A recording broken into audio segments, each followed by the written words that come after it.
mayumni taurisyo. Hey! Ano yung gawin? Dara kesa na. Mana, kunya na thongba yen je da haijabani. Samosa gi changang leire. Adagi sumaina hai khara khara semme. Thamu se sem da tham. Tham aduga ne akhoi si chamro ga namji yengse. Se na kong han taro. Makara direct tham si kari kino. Si ju lo hapsala sira. Si ju. Hapsala. Creamy mango. Koigi milk creamy duga mango duga semaga tawbane ba yam haw leram sani ngoi dran tang khai dangai tawrok bane ba ko yam haw leram me chan pi chu pa me tamosa chu pa me nangoi cha ga do na san pi chu lok tawi ga du tawi ga ram taw ba sida mesal amol creamy je haw leram yam creamy je tek to to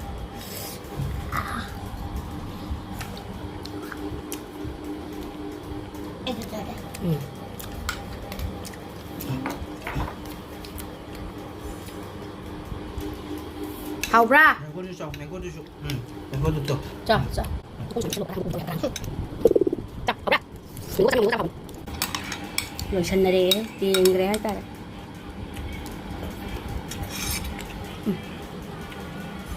hả cha ngâm thế cha pi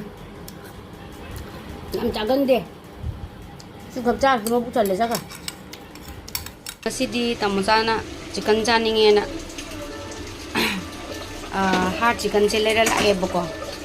cái đắng khát nè nông cái chú bớt sẽ weather cái khá nuai bớt sẽ cha ninh ở mà lấy tháp là có thể lấy ra lại cái đi sam rồi chụp hàng nghe sam rồi lấy ra đi lâu cho nằm lấy thùng nó bao rồi hàng cái xà lấy chân bị mà pa chắc làm này ngày tàu bao cái lấy thùng bao rồi tàu bên này gì là hàng là thà ra cái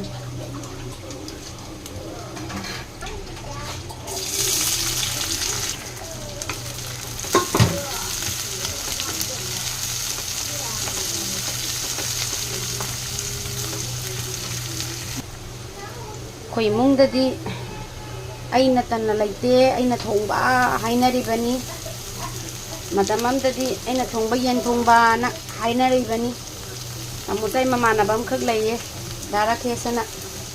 mana sonya na thongba yen je da haija bani injang e sonya na thongba yen se tani nang yen thong o na haya ka doi niya bye bye di chak chami na basida yen thong o sonya na no yen thong macha ni ne na matamam di hai rami bani ai na thong masini mayam na pam na rani se di loi lam na gre mayam yang hotu yen thong basida hap ya da ba maru marang ni ko se ado khoi di khara handara bani ko mayang na mu heli ado aina mathak ta khara ga sai na bagi demang ta thamme sina chicken apa kan hap ke na ko thamme sina ke tang hap pe yam hap di hap sa re khoi ta mu sa sa ba ya de bu ko ado si se hap pa ge uji hap ta ge ko mayam andak ke khoi di khara kui re amuk sang na je mu le pu ba ai di mamang da ichan di birthday matung mamang khara kanglen adu oda khara sa salu re ada handak ke am kui na mu le pu re hai ta ge chicken cha ba je ado ngasi de mu chaning ora ba kai no lai la e ado na bujari na mu thong da re chaning ba du gi ado lai ra bani na sa ba ta bani na tra ado sani phajana thong da ra ge rai na maru marang sing ko ina kano to ra kan da phajana na okhai ra ki ge ko smai na phajana okhai re ko sidai sida aina ai gi thong je thai na koi ba ba na tak pi ra ki thong ne koi ba yen thong ram phai e bu ko khoi thaina khoi yen yam loi e bu ko boiler yen loi bi do adu gum yam taw re adu khoi ba na thong ba de ne taw jai se oi mi to pa ju khangam ba di nyam le ngani ko smaina thau ka am hapa lo ka mu nang hapan smaina nga tang ngol ma tu sida singori ne mathak sai thum ja sa laga om jala thamani bu ko adu ga om jala thamakan da mahi thokani dana adu gi matung da mai ai di am tang hap ki ba matung ai smaina thum se thum ja sai sam jara ge bu ko sigi matung sida ai humjan jara ge ba du gi mahi thoklam gani dana mahi tholakpado adaiduda tawdoineba machuga atai maru marang me awat pasingdo aduduga haptoini thumje sumaina khara khara chaire si khumjalage ko si khumjalamani ngakang omjalamani ado si khamena sinbasi hana si khamena sinbasi hana haptharamage ko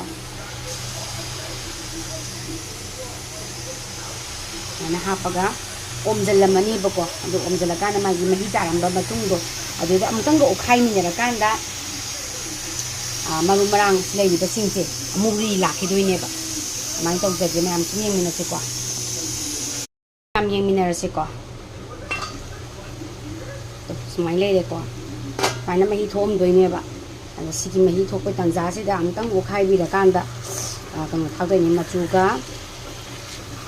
tai awa pasingde ko sumaina thongi thagabawana thongokpada aduna sansum thongjibaduna aidi sansum hainum hainare ko aduna ra khangde khoigi sum khangna sanaba aidi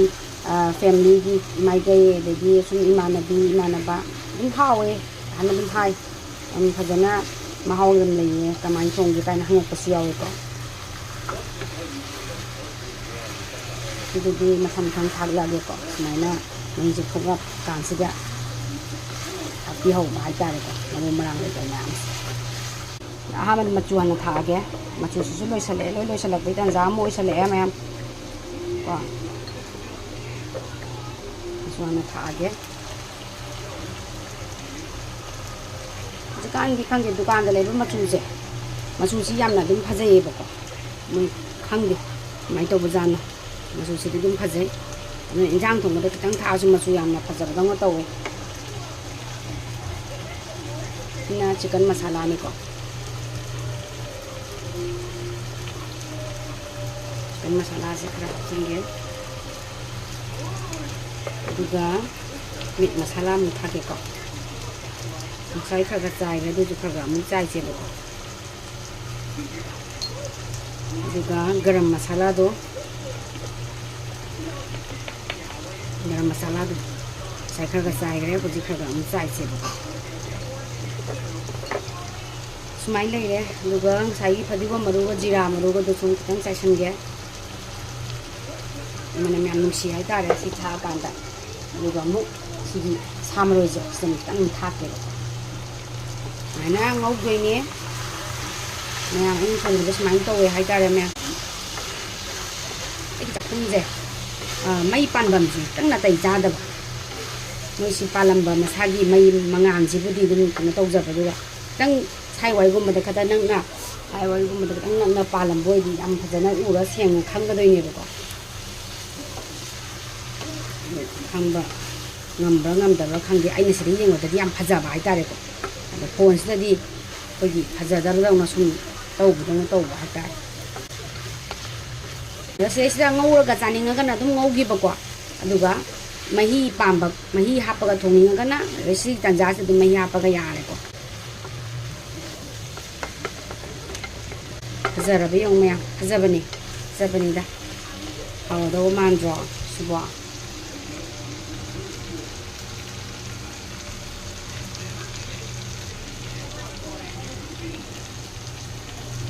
Zarabani. Tanga mu kang togi ke marumang sa happy me, asu mamen sing mukara, tamatong na ba hai tare ko. Subsangi na ba magi masasida. Ay alu hapte. Kana gumbang tadi sanga thong base hapane bako marak yam hapame na hawai ka diko dai hujik ti hapte ba alu hapase di hauk ta no khanjai bako wa khanda nga thong ba chunga ye maming kitang ti thae aduga yam thak oi de ba nga thong ba su ai alu yam thak ba je kai gi no hang de pam de bako o injang makhan khara da bodi khara ga thak pa aduna alu yam thak pa pam de ani adum chicken thong asu nga thong asu adum aidi alu se kitang maming du na thakan ba de tawe ko alu yam thakjala cha ba je khara pamjada ba hai tare adu singa tang kupsalaga thammage kitang da thonga su phajana hauna thonga ga chara loye na tra pot khudi mak se ko kamai legi yong ai chang pi se sigi polang se da yawram bane ba ko ꯁꯨꯝ clip ꯀꯔꯤ ꯀꯥ ꯑꯃ ꯑꯃꯁꯦ ꯂꯣꯏ ꯍꯩꯗꯣꯛꯑꯦ ꯑꯗꯨꯒ ꯁꯤꯗ ꯑꯃꯨꯛ ꯃꯌꯨꯝꯅꯤ ꯇꯧꯔꯤꯁꯦ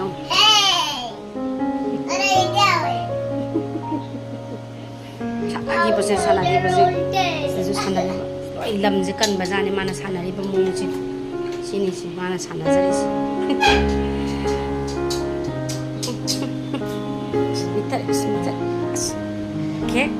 오케이.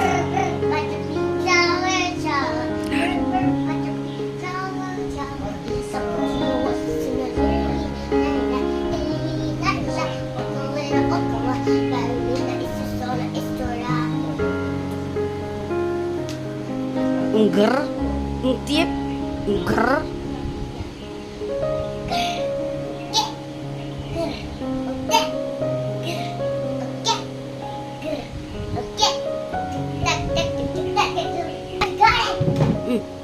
Tara, tiep, ungger. Kaino mo isay hꯧꯖꯤꯛꯀꯥꯟꯁꯦ ꯀꯥꯏꯗ ꯏꯁꯩꯅꯣ ꯃꯥꯏ ꯄꯦꯝꯃ ꯌꯥꯝ ꯌꯥꯎꯏ ꯌꯥꯝ ꯂꯩꯔꯦ ꯃꯣꯏ ꯏꯁꯩ ꯍꯧꯖꯤꯛꯀꯥꯟꯒꯤꯁꯤꯗꯤ ꯇꯤep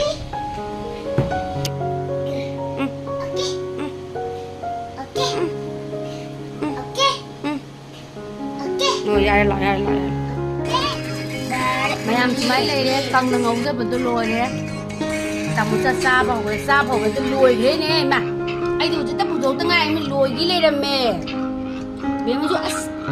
ꯕꯦꯝꯃꯁꯨ ꯅꯩꯕꯤꯅꯤ ꯍꯧꯖꯤꯛꯀꯥꯟꯁꯦ ꯐꯣꯟ ꯌꯦꯡꯉ ꯆꯥꯊꯕꯤꯅꯤ ꯅꯩꯕꯤꯅꯤ ꯍꯧꯖꯤꯛꯀꯥꯟꯁꯦ ꯑꯩꯁꯨ ꯂꯣꯏꯒꯦ ꯇꯧꯔꯦ ꯃꯌꯥꯝ